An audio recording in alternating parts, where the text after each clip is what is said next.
you're going home. Greetings, our Hebrews, like brothers and sisters. This is the High Priest, A.L.D. Smith, the Watchman on the wall. Family, as always, grab that King James. But first and foremost, I want to give a shout out to the whole family. Happy Sabbath, Israel. That being said, family, we got a fine, wonderful teaching, The Most High, He is good to we, His people. Oh, yeah, and we're dealing with time. We're going to be dealing with time for a few sessions, and then we're going to move on to something else. But I want you guys to understand time and what time is. All right. Now, last week we was dealing with a time, and we went from we started out in Ecclesiastes, and we're gonna start back there. Now we're gonna start with Ecclesiastes chapter 3, verses 14. Ecclesiastes chapter 3, verse 14. All right. Now we're gonna go there now, and then we're gonna just talk about something there now. See, because we can do a 14 and 15 so that you get the full understanding of what we're talking about. Now look what it says here. It says, "For I know that whatsoever God doeth, it shall be forever." See that? Whatsoever God doeth. Now think about this right here. Whatsoever God doeth, it shall be forever. It shall be forever. Whatever comes out of God's mouth, it shall be forever. I don't care whether it was said back there 300,000 years back there.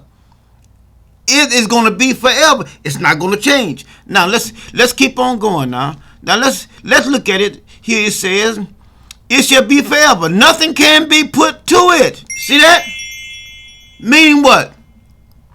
You cannot change what God has said, nor what God has done. You can't change it. I can't change it. Nobody can change it. And look what he says here. "Put to it, nor anything taken from it." He said the same thing over again. He's saying, look, there's nothing you can do. There's nothing you can change about what I say or what I do. There's nothing you can do about it. Then he says, "And God doeth it that man should fear before him." See, man should fear before him. And I told you guys about Job in the other teaching. Job said that the Most High had determined his life, his destiny. God had already determined his destiny, appointed his destiny. And he said, when I think about that, he says, it terrifies me. I'm terrified.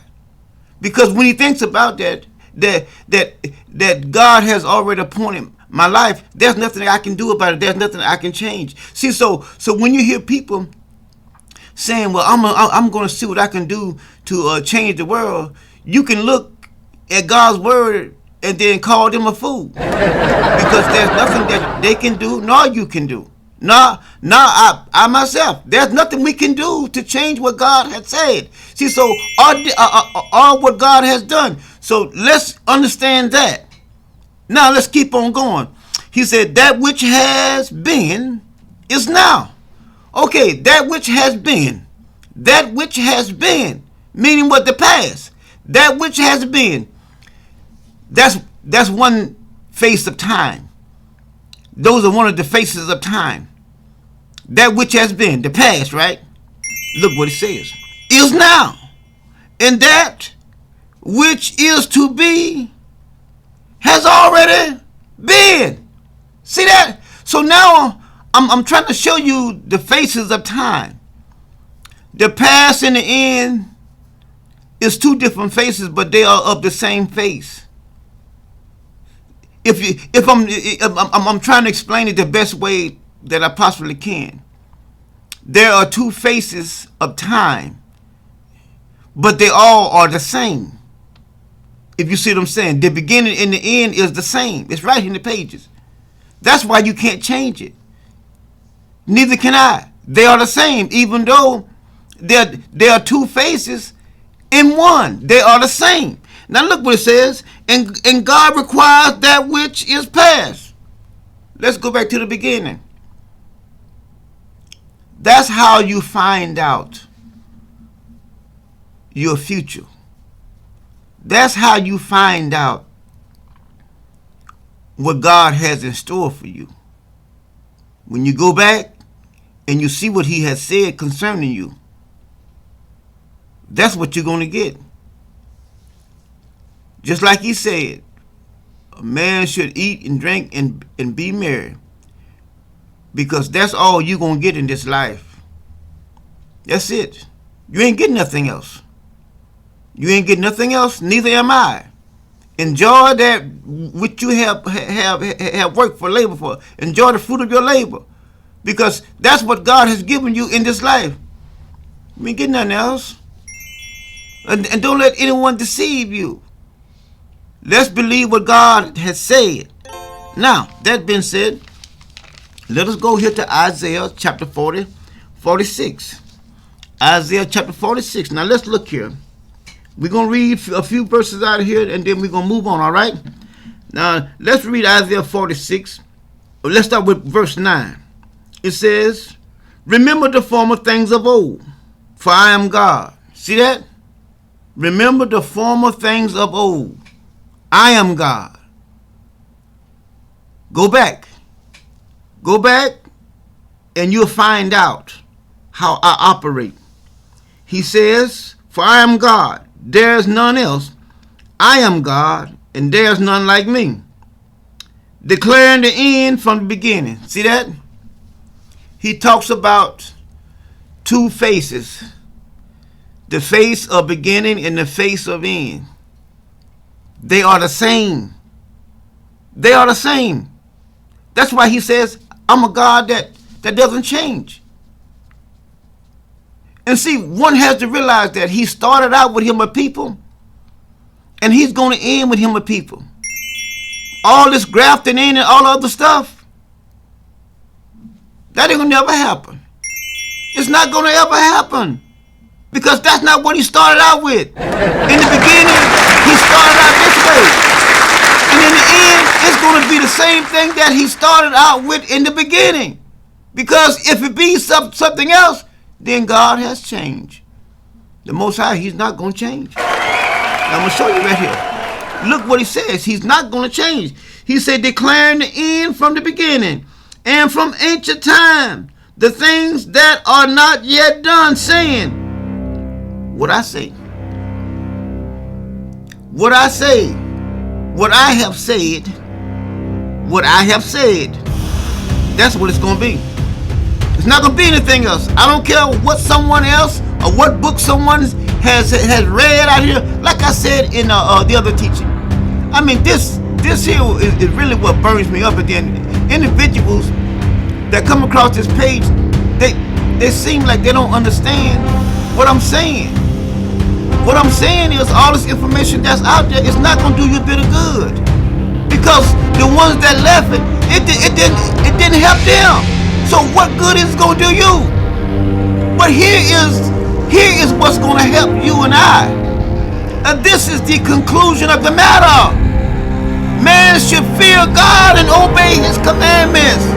That's the bottom line. All this other information, it didn't save them.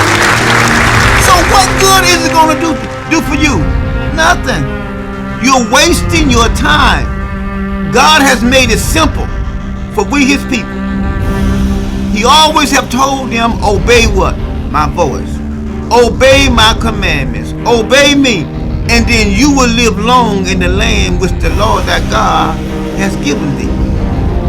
Obey me. Obey. I mean, how hard is that? I mean, why? And then he warned our ancestors about going listening to what other nations are saying. He even told them about the zodiac.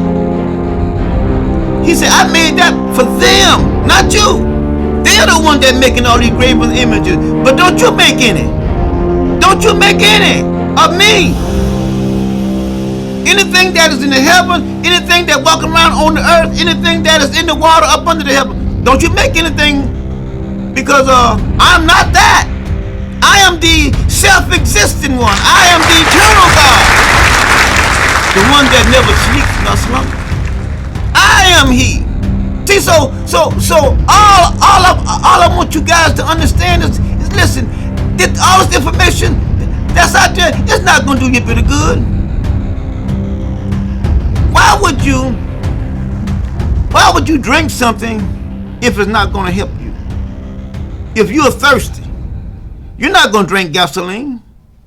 You're going to drink water if water is available.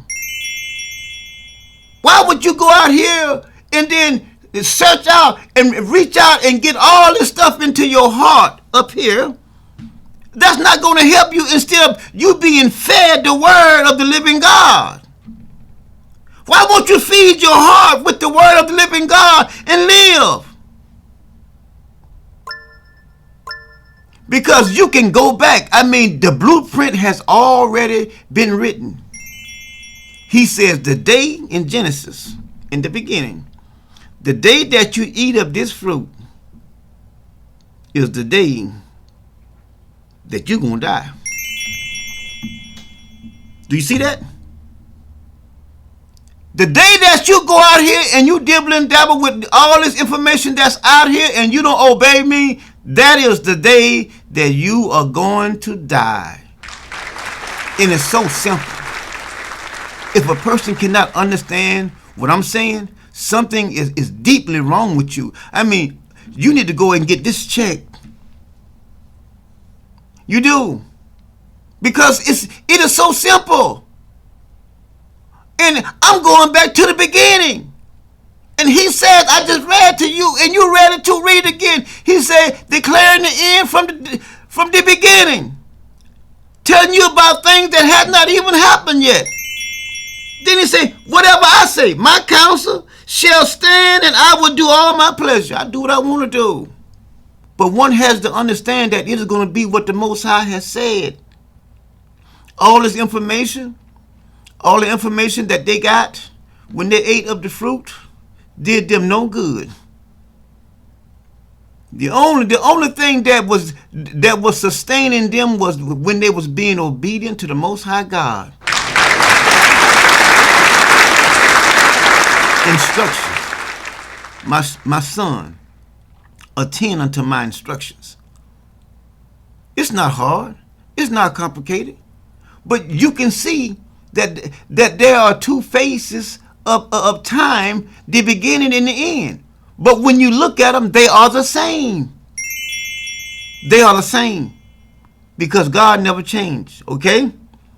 Now let's close there, but we're gonna close out there, and as I stated, you know what I mean, we're gonna finish these teachings, but like I say, go back and listen to it. Think about it. I want you to imagine. Think about what I have said. Think about what you have read. And I know that the Most High will give you a clear understanding. That being said, family, we're going to close out there. We wish you guys a happy Sabbath from over here at the high priest over the whole house of Israel. We say until next time, shalom, family. We love you.